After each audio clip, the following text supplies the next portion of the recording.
Hello, everyone. Welcome to The Work. Welcome to Self-Inquiry. Our time together is all about, let's meet Melanie and let's meet NB. Two people today doing their work. Melanie is angry at her aunt because she doesn't call her, and Melanie has to do all the calling, and it's a heartbreaker until it's not. And then there's NB. She opens the podcast today, and oh my goodness, I'm going to leave it to you and suggest you not miss one moment with this very open-minded young woman. And as usual, loving what is, and all together now, let's do the work.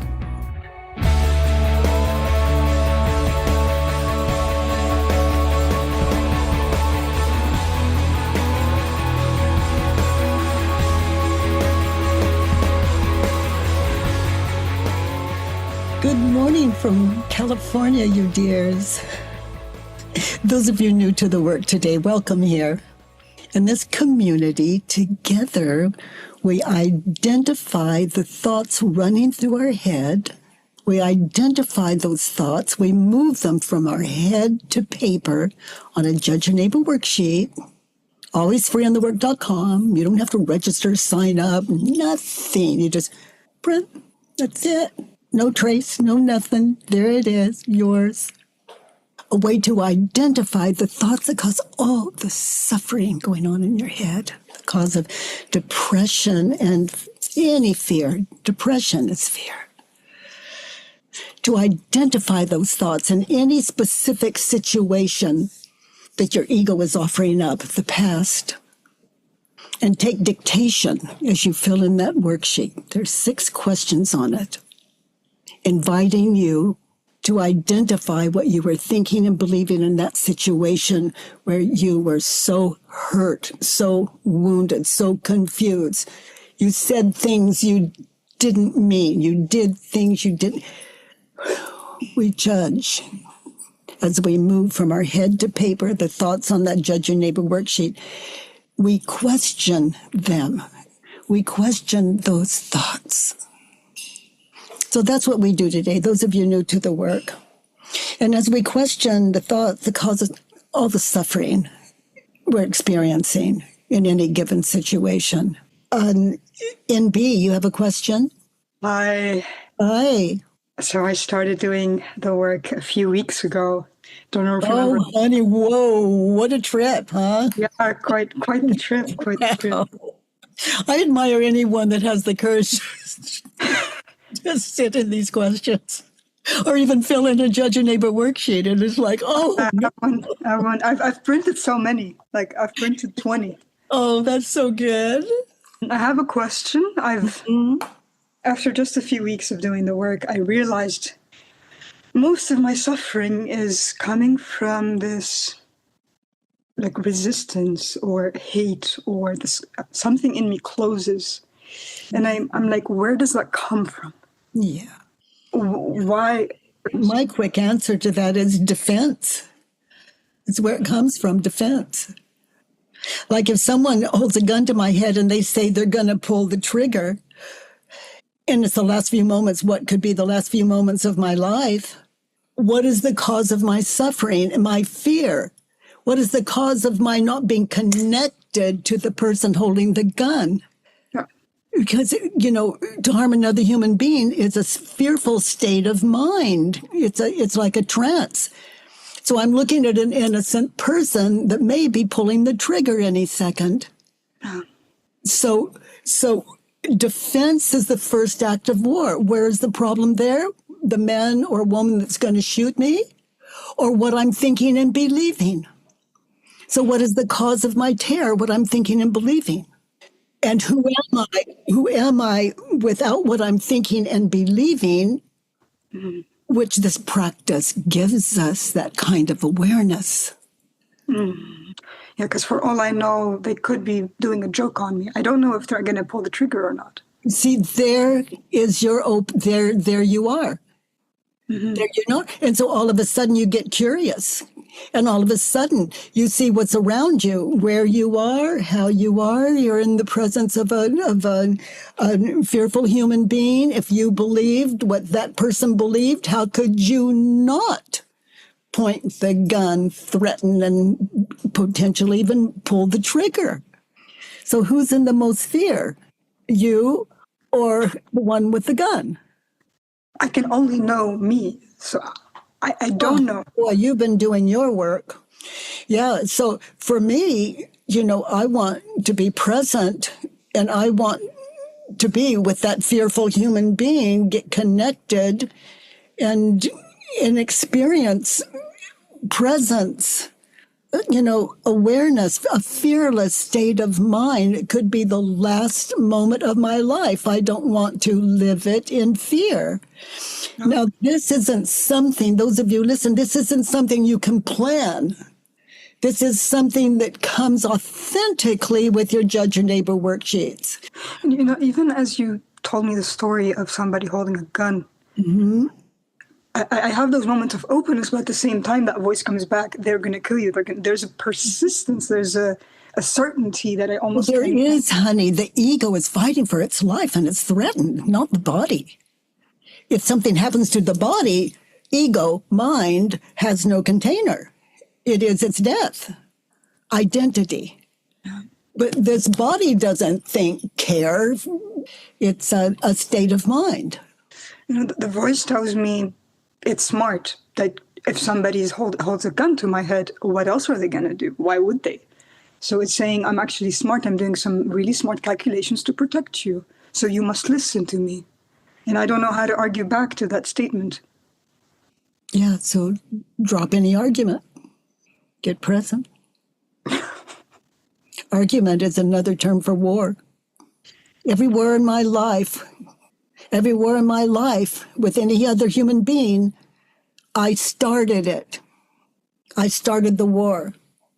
Yeah.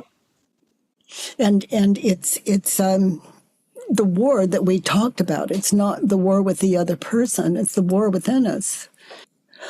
Okay. I wish I had another way of saying that.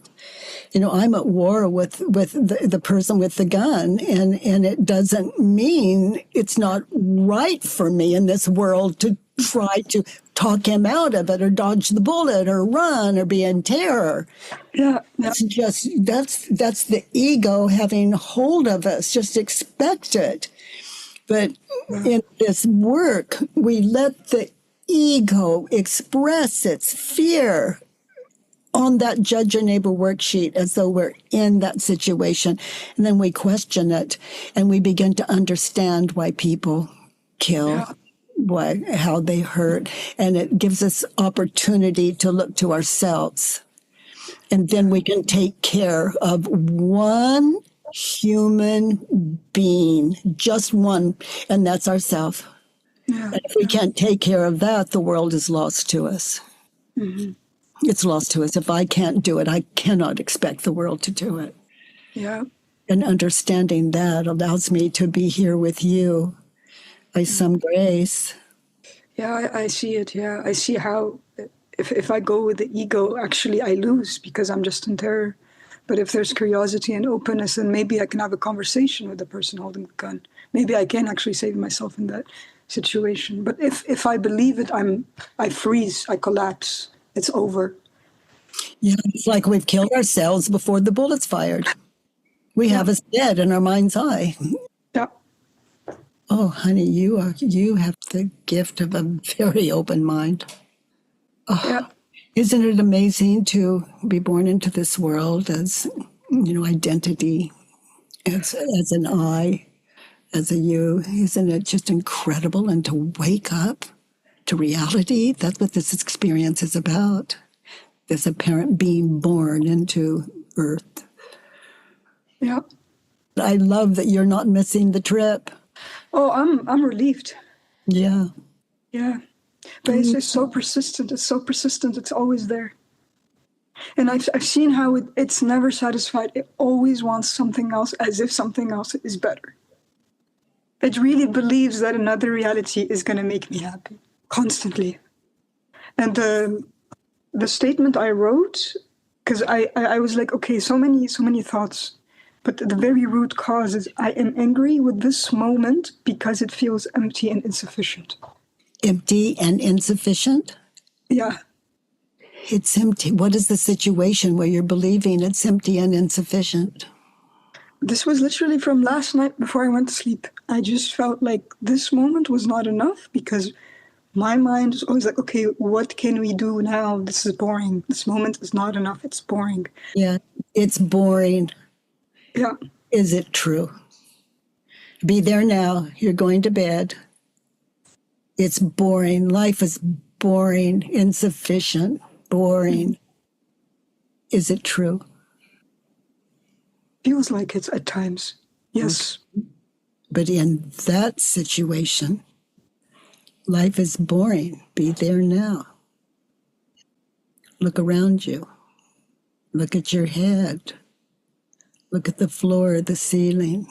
Get present. Notice the floor that's holding you and look. Life is boring. Is it true? No. Notice how you react in that situation. Before bed, going to bed, there you are. Notice how you react. What happens when you think the thought life is boring? Then I'm bombarded with a gazillion thoughts of how to spice it up. I become restless. Life becomes painful. I'm uneasy. I feel like I need to do something constantly. I need to do something. That doesn't sound boring to me. Notice your body language, how you react when you believe the thought.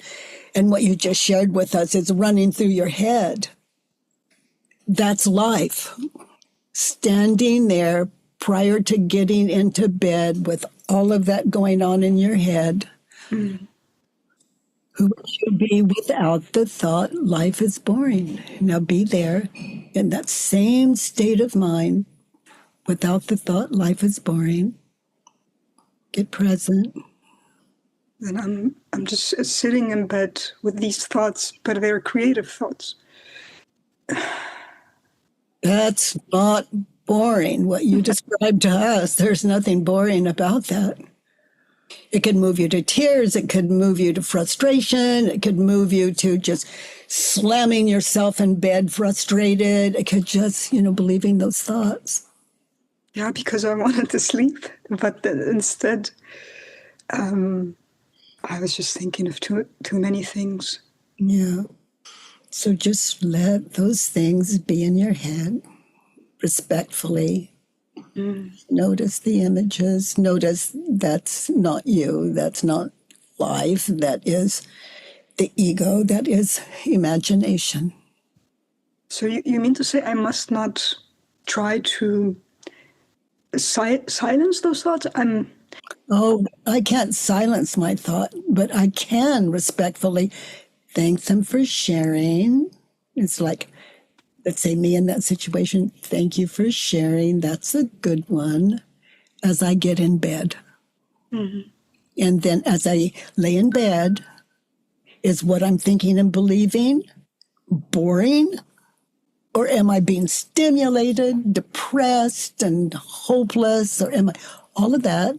Just noticing who would I be without the thought? And then feel the bed, feel the sheets with your hands. Mm-hmm. Notice the gift of life, how it holds you. Notice how that is unlike what's rolling in your head. Mm-hmm. And don't try to stop those thoughts. Just notice who you are without the thoughts. Yesterday, when I focus on the present without the thought, when I imagined, I felt this intense warmth and presence and connectedness with everything, but it lasted for like a nanosecond. Yeah. And then those thoughts came back. Yeah. Yeah. And the more you want that experience again, the less you're going to get it. Self-inquiry is, there's no workaround. It's straight up. The only freedom I've ever found in this work is when I contemplate this, what I'm thinking and believing, as I sit in those 4 questions and turn around. And, you know, I can lie in bed and be really tired and not be able to sleep. And that's just an idea, a thought. And don't expect it, but I'll share what's true for me. I wake up the next morning. I didn't know when I fell asleep. I just fell asleep and wake up the next morning or in the middle of the night to pee or something. Right. It is what it is. It's like you don't fight with them. Just let it be. What am I going to fight with? Nothing? A thought is something. You can't take it out of your head. You know, imagine the people in your life. Those aren't people. Yeah. You can't take those people out of your head and change it. Those aren't people. It's imagination. It's a way of saying pure ego, unreal. The ego is a state of mind. And I don't try to kill it or outsmart it. That's war. But I can understand it. And that's the process you're sitting in when you sit in the work. Yeah. You let it flow. You don't try to change or block it or stand in the way. No, I can thank it for sharing and be grateful and just wait to see if I fall asleep or not. I'm not at war with what isn't. I'm not at war at what isn't now. Yeah. How do I know which thoughts to act on in that case? Because yesterday, for example, one of the thoughts was to play the guitar, and I did that. But I could have also spent the whole night playing the guitar and then would have slept 2 hours, and the next morning I'd be groggy. Sometimes I don't know what to do. Yeah, well, you know, the way I'm hearing you, I would stay up, do my guitar. When I felt drowsy, I'd take advantage of it wherever I was in my play, and just put the guitar down and accept the gift of tiredness. That's if I want to go to sleep. But if I don't, and I keep playing the guitar, obviously you don't want to go to sleep. You want to play the guitar. Yeah, there are a lot of things I want to do that the world teaches you not to do. Like, you have to sleep 8 hours a day. You have to work 8 hours. So many have to's coming from the world. If you don't do this, the world offers a menu, and you get to choose. Yeah, it's also my choice. Yeah. Yeah, we're free. It doesn't matter if we're tied up and can't move, or we lost all of our money or our resources or anything, and we're just out on the street. You know, it's a state of mind. And some of us are in prison, and we live our lives freely with the gifts of a bed and a house and a home, food, and it's not enough for the ego. Nothing is enough for the ego. Yeah. It's crazy. It's impossible. It's infinite. You can give it everything and it will still want something else. Yeah. Well, this world is entirely imagined, and no two people live in the same world. So you take care of your world. Don't assume that we're going to do that. But you take care of your world, and you are on the path. And yeah, this earth school requires often that we can't sleep.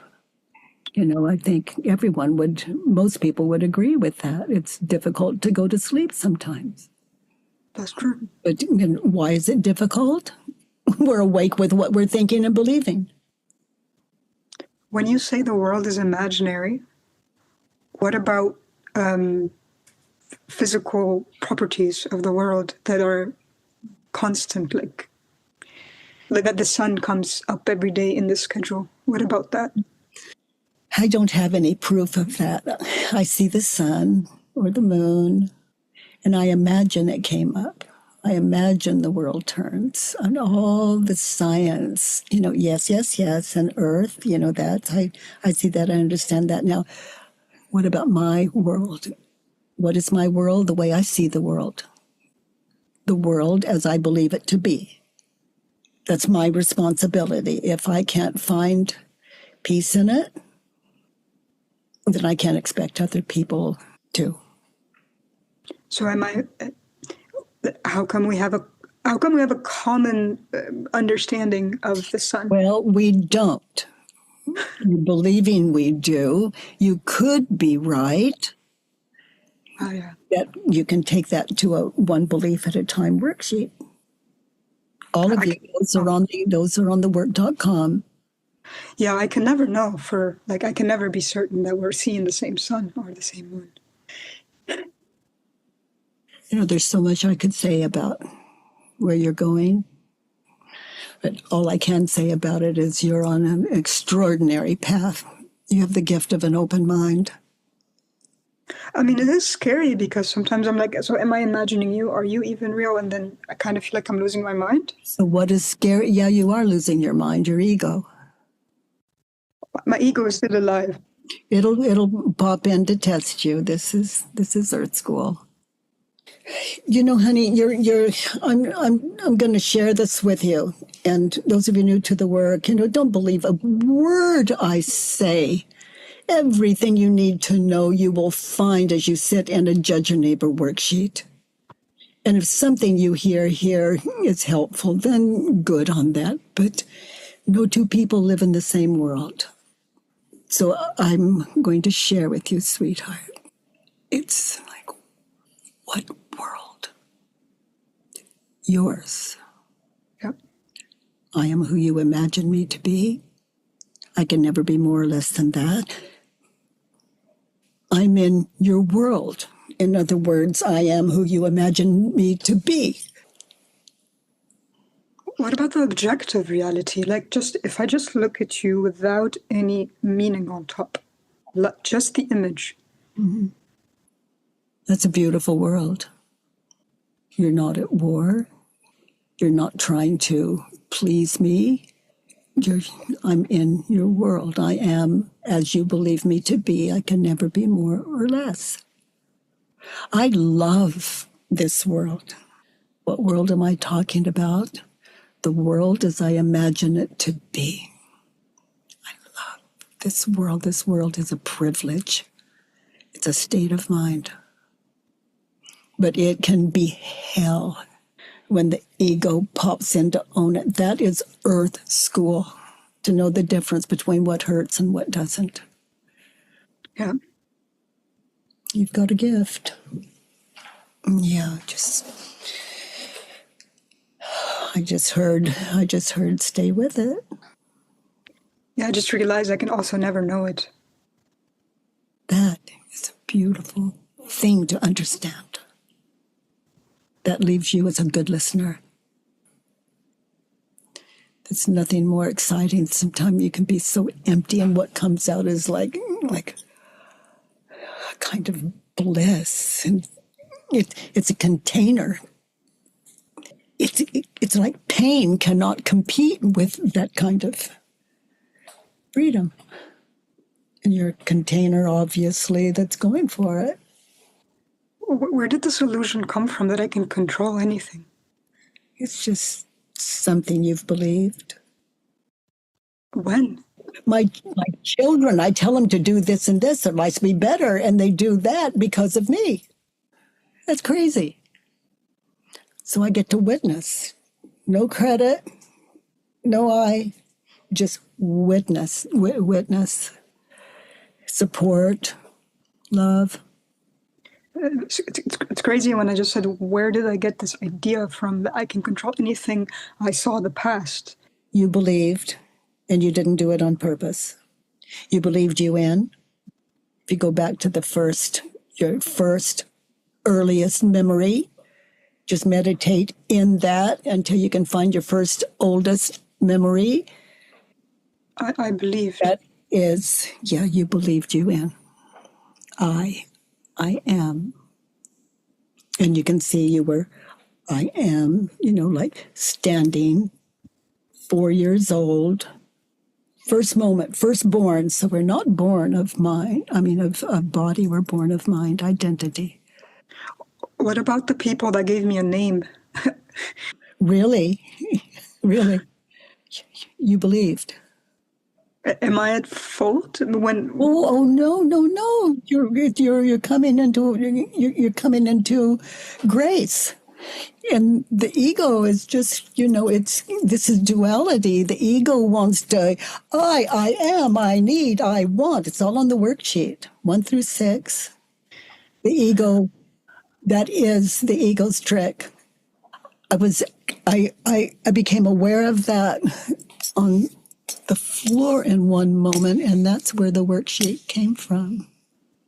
I believed. Mm-hmm.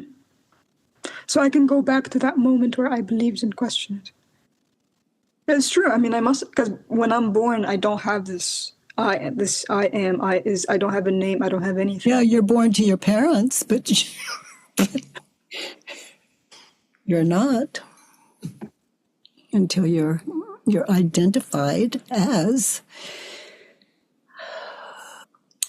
I was born as a little girl, wanting my sister to open the door and take me with her. I was born of want.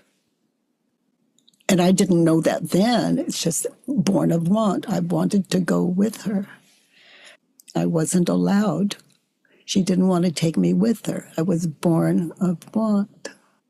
You lost me. When you do the exercise, you can get in touch with first memory. And it could be later on, you find an earlier memory. You find your first memory, find your next energy, and your next want. And it could be that 2 or 3 or 4 or 5 or even 6 years are in that space where you were just being lived without identity. Mm-hmm. Even though people around you were saying, oh, you're so cute, you're so sweet, come here, you drop something, pick it up, da, da, da, da, da. Say mama, say mama, say mama. And it means nothing. It's just like goo goo gaga. and then we're born of identity, and you can find you can sit and get still enough. Those of you that are meditators, this is a great exercise. Those of you who are not meditators, this work is nothing more or less than meditating in a situation, time, and place. And that's what these worksheets offer. They offer checkmate to the ego. And it's a love affair, not trying to kill it, but understand it. Yeah. Love is the power, the love of life. And I noticed I've lost so much love for life.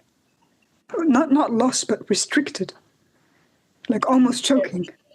Good chat. Just notice, almost choking, go into those situations. And what were you thinking and believing? And that's something I always notice when I do the Judge Your Neighbor worksheet. At some point, I start to see images of the past, of really, really early childhood. And I just remember the feeling that comes with it is very peaceful, very calm. And I'm like, oh, where is this coming from now? I've never seen this before. Well, happy baby, happy little girl. It's beautiful. Look at your state of mind then. You were... It was amazing. Yeah, there you are. When they say ignorance is bliss, not carrying any beliefs, it's an amazing state. And then the beliefs come back, and then it's dark again. Like they literally put a veil. Yeah, it's how you react and believe the thought. You see those images of past, future, and you're in the trance of I. I woke up this morning, trance. I went to bed last night, trance. But we speak in the world, I'll say whatever I say. Let's say I'm a non-believer. I'm awake to, but I can still talk out of it without attachment. And that's what this world gives us. The unborn born. unborn. The unborn born not. This world is a gift. And when we see something out of order, that's the ego's job, to see things out of order, to conjure up I am, so it can be body. I am this. The ego is feels very safe. Not really, not ever. Yeah, not ever. Because it can never know, like what can never know what's going to happen. I could drop dead in the next second anyways, for all I know. When your mind is clear, you just follow the simple direction, and it'll take you to a kind of grace that you could never guess. Like I'm a survivor of agoraphobia and all kinds of addictions, no way out. And by some grace, the work found me. The work finds us all in the right time and place. It's just, are we open to just going beyond our ego that would resist, and sit down with that worksheet and follow the simple directions? It sounds like such a simple thing to invite people to. The ego will talk us out of it, just like anything else. Yeah, it has just told me this is very hard and trippy, and the world is imagined. Oh, it's scary. I can hear it as we speak. It's heaven. It's a world where it's a world of understanding that other than what we're thinking and believing, we're okay, and that's a beautiful thing when you love the world, to know everyone without exception, other than what they're thinking and believing, even in physical pain, that they're okay. Yep. Yeah, I am on physical pain. I need this moment to feel good, and that was an interesting turnaround. Yeah. Just to really see that it doesn't need to feel good. I could still be okay. I think that your open mind supports all of us that are open to it and are opening to it. And for some of you new to the work today, this could be a very weird discussion. So it is scary. It is scary, especially when you say the world is imaginary. All I feel is fear. Well, I just say those things as an invitation for people who question that to do what you're doing, which is to sit in self-inquiry. Oh. Honey, thank you for sharing your journey with us. You are gifting all of us a kinder world. Anyone awake to the difference between the world and what they're thinking and believing, the world to be, is better off for it. Oh, yeah.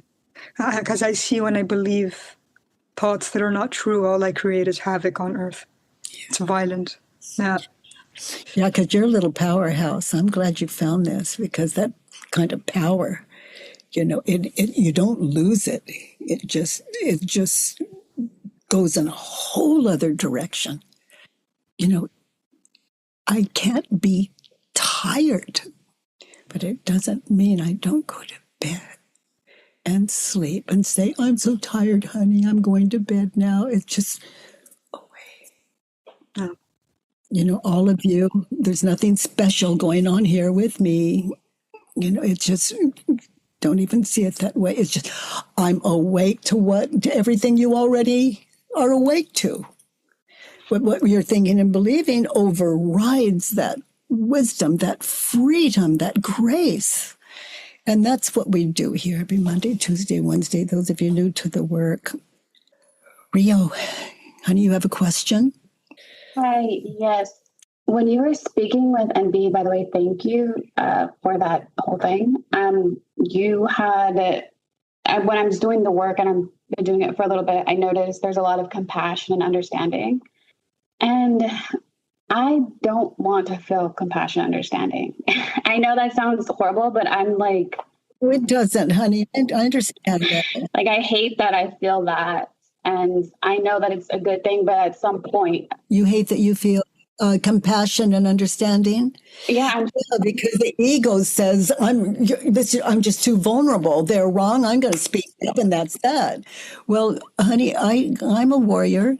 I'm a warrior. It's just that I'm the words in my head, and I deal with that before I attack another human being. And if I attack another human being, it gets me another worksheet. yeah, And it doesn't mean that I'm as alive as any other human being here, speaking as ego, as a parent self. I'm not going to miss this trip. yeah, yeah. It's just, I take this trip without causing war with anyone or anything. So if I stop, well, I can't stop. I wish I could. If I try to stop being compassionate and understanding, that, yeah, it does cause a war. That's true. If you can't live a compassionate life, then there's no hope for the world. So there's only one person to work with to see if compassion is possible. And that's you. I'm sorry. I think I get stuck when I do the worksheet because I don't know how to do it on I thought I knew how to do it on myself, but then when I come to the class, I'm like, yeah, I suggest to all of you, don't do a worksheet on yourself. If you want to do a worksheet on you, you won't get far because the ego is in control from start to finish. But if you really want to understand the world, judge the world and know yourself. Because every fault I see in the world, I've got. So now I'm on to something. I'm going to see if it's possible to shift one human being, and that's me. okay. Because I can't expect the world to do what I want, to be what I want, if I can't be it. That's true. I mean, you're the only possibility. You're the only possibility. For all you know, we're just all liars and faking it, and we want this identity, people to see us as. Okay. You can have all of that. If you're sane without the ego, you can have a life you want. Okay. I want peace. That's my foundation. And money and good health, that's not going to give me peace. It's going to give me a breather. Yeah. But the ego's going to take that over, the gift of health and life, our finances. We can have everything. But that ego at work, we live in poverty and fear. And we're not nice when we're desperate. Oh. We hurt people, we hurt ourselves. It's terrifying. Yeah. Work is about the end of fear, the end of your own fear. This is personal work. And you find that living those turnarounds after you have questioned them deeply. And then you're an example that no one has to see or know about or be aware of. You just are. And in that is everything. I wouldn't change oh, that's so silly. I wouldn't change anything about me because I cannot. Yeah. Without knowing what is it for. Yeah. Why do I have to be something that I'm not? So then it's just the ego saying you're protecting yourself. This is good for you to try to not be compassionate and understanding. That's just ego. Yeah, it's ego holding on to the identity that it's created. Okay. Yeah, and ego is a state of mind. And it's a lot of work, and I don't want to do that work. It's exhausting. Oh, honey, this work takes courage. Yeah. And if you need a little help, just let us know, and we'll support you. Okay. We'll support you. Thank you for that clarity about that. I was This work can be really scary sitting in this. Even filling in a worksheet, it's like it's a big ask.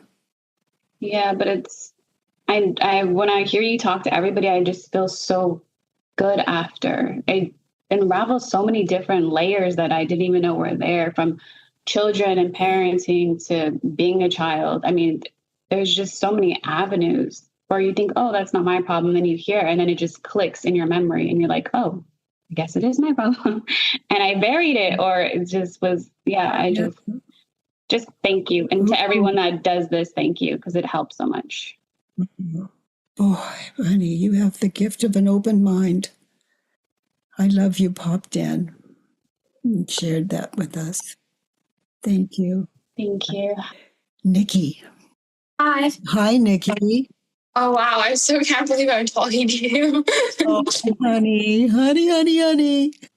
Yeah, I just wanted to say, thank you so much. That was so amazing, because I always thought eventually I would, do a worksheet, and listening to that, I kind of understood why I hadn't, because I was like, I think that's what I would have said.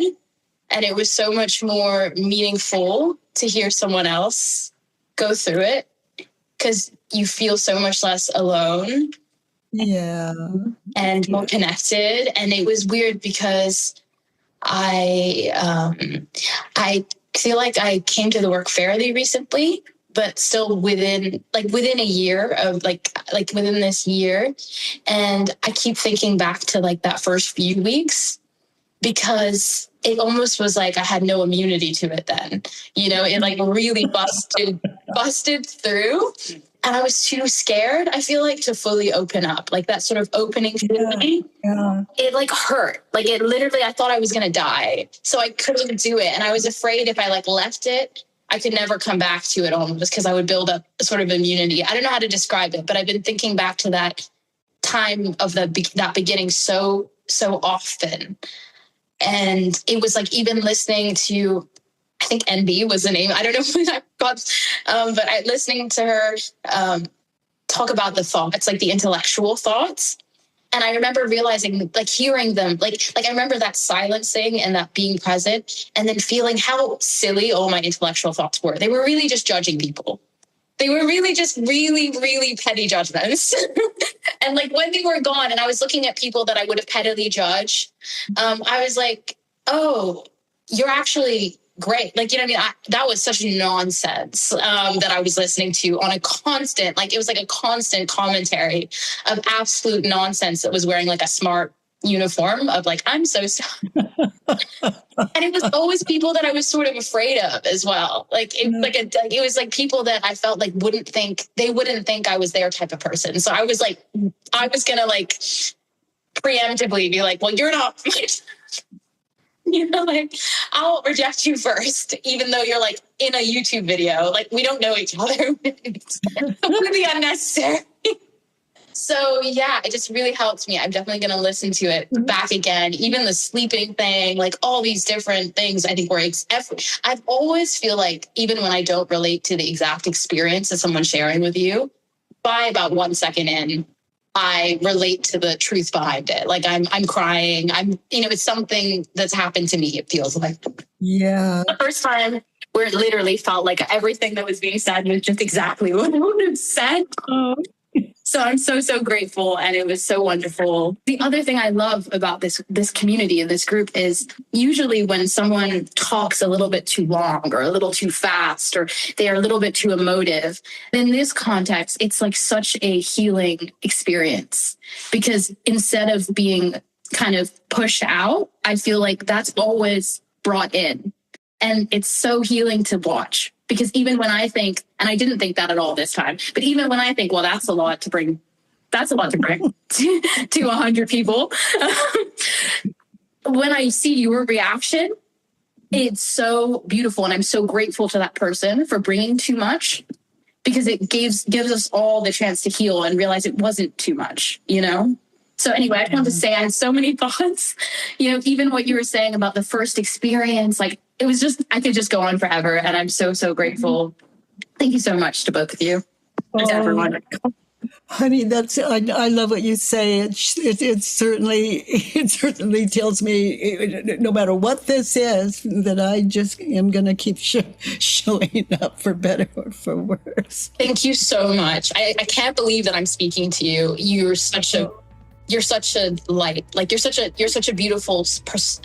Like I think everyone is such a beautiful soul, but like when I'm with you, I can feel my own beauty more. I can see other people's more. It's like the aura around you brings that truth to my eyes. And I think, and I'm just very grateful. Thank you so much.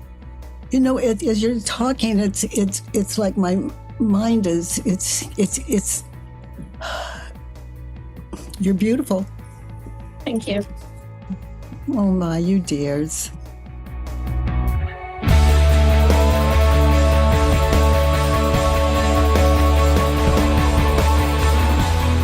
By the way, everyone, if you enjoyed this podcast, please give us a 5-star rating and review on iTunes. It really matters, and thank you for that. I love that you join me every Monday, Tuesday, and Wednesday from 9 to 10 a.m. Pacific time. At homewithbk.com. Let's do the work.